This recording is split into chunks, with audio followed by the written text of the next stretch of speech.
Another topic I know you've been devoting attention to these days is inflammation, acute and chronic, local and systemic, and this whole discussion about rice versus meat. And to be clear, we're not talking about plant-based versus animal protein diets. That's right. When we say rice versus meat, but it's a great way to remember it, sort of. So Yeah. I'm hoping you can elaborate on these two acronyms and what some of the research is saying about how exercise and other factors might play a role.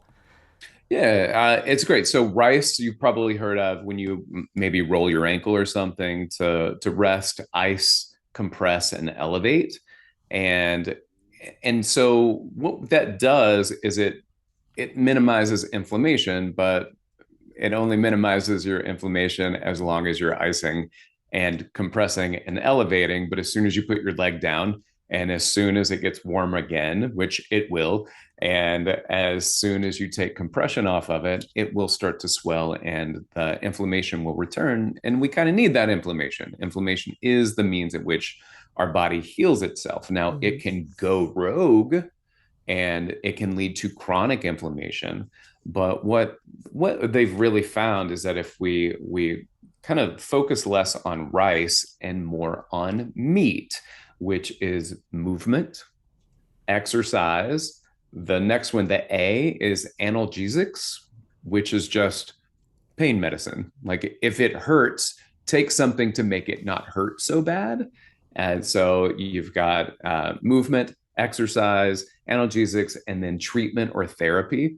So to go to somebody that can give you very specific movements, very specific treatment for that. And I think what's great about this is that a fitness professional can fill two of those things, right? So we can assist with movement, we can assist with exercise. So Mhm. whether or not you are have an education that supports how to help people move and exercise with a rolled ankle or a knee or something like that, that's a different story. But the fact of the matter is, us moving through a range of motion. I'm rolling my wrist right now, so I have hurt my wrist.